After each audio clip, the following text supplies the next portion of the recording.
अस्सलाम वालेकुम। आप लोगों को अपना सजाद खेड़ा ज़राई मशरूर के साथ हाजिर है। मेरे काश्तकार भाइयों, जब हम गंदम की काश्त कर रहे होते हैं, हम कौन सी गलतियां करते हैं जिसकी वजह से हमारी पैदावार कम आती है। आज उन गलतियों के बारे में आप लोगों को बताएंगे और आप निशानदेही करेंगे कि कौन सी गलतियां हैं जो हम करते हैं और पैदावार को कम कर बैठते हैं। जिन दोस्तों ने चैनल सब्सक्राइब नहीं किया वो सब्सक्राइब कर लें ताकि हर ज़राई मालूमात आप लोगों तक पहुँचती रहे। हम कौन सी दो गलतियां करते हैं? सबसे बड़ी गलती ये है कि हम रिवायती तरीके से जब से हम पैदा हुए हैं तब से हम देख रहे हैं कि रिवायती तरीके से हम छट्टे के ज़रिए गंदम को काश्त करते हैं। दूसरी सबसे बड़ी गलती ये है कि हम जो है ना बीज अपना रखते हैं। फ़र्ज़ करो कि हमने एक साल हमने बीज लिया है, उससे अच्छी पैदावार ली है, तो हमारे जहन में आ जाता है कि ये अगले साल भी पैदावार अच्छी देगा। हालांकि ऐसा नहीं होता। जब आप गंदम काश्त कर लेते हैं, अच्छी पैदावार ले लेते हैं, अगले साल के लिए आप बीज रखते हैं, आप उस बीज को ज़रा गौर से देखें तो उस बीज का साइज़ एक जैसा नहीं रहता। कुछ दाने बड़े होते हैं, कुछ छोटे होते हैं, जिसकी वजह से जब हम इसको अगले साल काश्त करते हैं तो पौधों का कद छोटा बड़ा रह जाता है। सिट्टों की जो लेंथ होती है, उसकी जो लंबाई होती है, वो भी छोटी बड़ी रह जाती है। इस वजह से हमारी पैदावार में कमी आ जाती है। इसके साथ साथ जिस तरीके से जब हमने नया बीज लिया था उसने अच्छा झाड़ मारा था, जब हम अगले साल उसको रख कर अगले साल फिर काश्त करेंगे तो उसका झाड़ भी इतना ज़्यादा अच्छा नहीं होगा, उसकी टिलर की तादाद भी कम हो जाएगी। इसके अलावा सबसे बड़ी बात यह होगी कि जब हम बीज ले आते हैं उसकी कुव्वत मदाफ़ियत बीमारियों के खिलाफ ज़्यादा होती है, लेकिन जब हम उसको रख लेते हैं फिर अगले साल दोबारा काश्त करते हैं तो उसमें कुव्वत मदाफ़ियत इतनी ज़्यादा नहीं रहती बीमारियों के खिलाफ, और अगले साल उसके ऊपर बीमारियों के अटैक का ख़तरा बढ़ जाता है। इसलिए मेरे काश्तकार भाइयों, आपने कोशिश करनी है कि हर साल आप कोशिश करें कि नया बीज इस्तेमाल करें। नया बीज जो आता है वो बड़ा सेहतमंद होता है और वो क्वालिटी उसकी चेक की हुई होती है, और आप कोशिश करें कि हुकूमत पाकिस्तान से मंजूर शुदा बीज आप इस्तेमाल किया करें। आप लोगों को पता है महंगाई का दौर है, आप इतना ज़्यादा खर्चा कर दें और इतने ज़्यादा आप खादों का इस्तेमाल करें, डीज़ल बहुत ज़्यादा महंगा है, जब आप पानी लगा रहे होते हैं बहुत ज़्यादा खर्चा हो जाता है, इन्वेस्टमेंट बहुत ज़्यादा हो जाती है।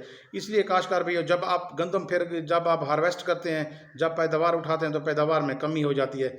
इस वजह से फिर आप लोगों का लॉस हो जाता है। अक्सर काश्तकार ऐसे होते हैं जिन्होंने ठेके के ऊपर ज़मीनें ली होती हैं और उन्हें ठेका भी देना होता है, उसके बाद उन्होंने अपनी रोज़ी भी रखनी होती है।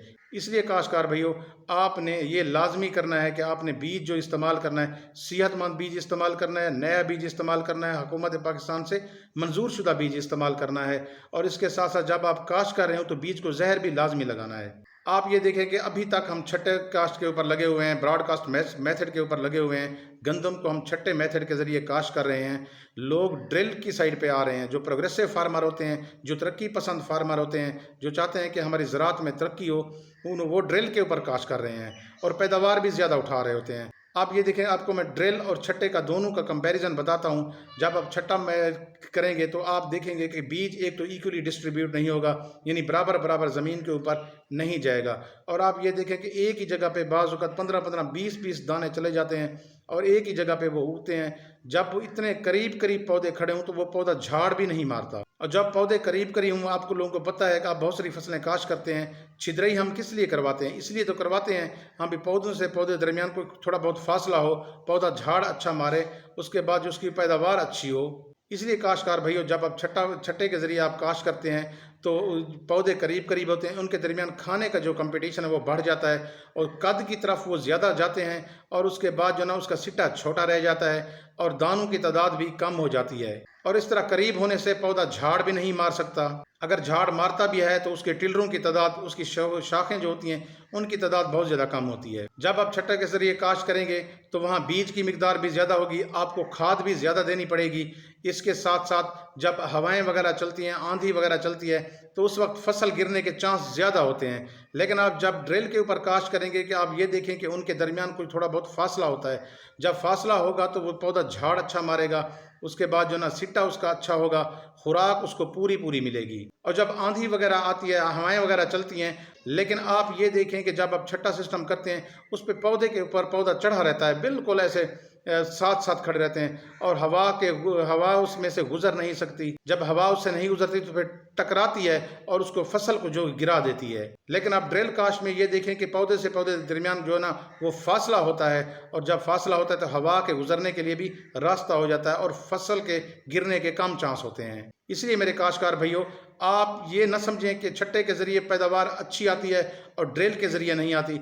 आप तजर्बा करके देख लें। आप इस तरह करें, अगर आपके पास 10 एकड़ हैं तो फिर आप 2 एकड़ के ऊपर जो है ना ड्रिल काश्त करके दिखाएं। आप कंपैरिजन कर लें, आप देख लें कि हाँ भाई इस फसल इसमें पैदावार ज़्यादा आ रही है या कम आ रही है। आप ये इस साल लाजमी तजर्बा करें। गंदम का सीज़न आने वाला है, आपने गंदम काश्त करनी है, आप ड्रिल के ऊपर काश्त करें, इंशाल्लाह आप लोगों की पैदावार अच्छी आएगी। इसके साथ साथ मैं एक और बात करना चाहता हूँ कि जो कलराठे रकबे हैं, नमकियात वाले रकबे हैं, आपने कोशिश करनी है कि वहाँ डीएपी का इस्तेमाल नहीं करना, या सख्त रकबे हैं वहाँ आपने डीएपी का इस्तेमाल नहीं करना। आप कोशिश करें कि उसमें टीएसपी, एसएसपी या जो है ना नाइट्रोफास की शक्ल में आप उसको फास्फोरस दे दें। फ़र्ज़ करो आप 1.5 बोरी या 2 बोरी डीएपी इस्तेमाल कर रहे हैं या 1 बोरी डीएपी इस्तेमाल कर रहे हैं, तो उसी मिकदार में, उसी मिकदार के बराबर फिर आप टीएसपी, एसएसपी या नाइट्रोफास को डालकर आप उससे काम चला लें, उससे बेहतरीन पैदावार आएगी। इस तरह ये डीएपी जब आप सख्त रकबों में या कलराठे रकबों में आप डालेंगे, वो अवेलेबल नहीं होगी, पौधे को नहीं मिलेगी। ज़राई साइंसदान ये कहते हैं कि 30% जो है ना वो पौधे को मिलती है और बाकी ज़मीन के अंदर फिक्स हो जाती है। इसके अलावा कलराठे रकबों में जब आप पानी लगा रहे होते हैं तो आप जिप्सम के पत्थर को जो है ना ट्यूबवेल के हौज़ के जो उसका तालाब होता है उसके अंदर रख लें। वह ऐसा ऐसा हल होता रहेगा और फसल को मिलता रहेगा, ज़मीन को मिलता रहेगा, ज़मीन के अंदर जाता रहेगा और कलराठ जो है ना वो कम होता जाएगा, नमकियात उसमें हल होके नीचे चले जाएंगे।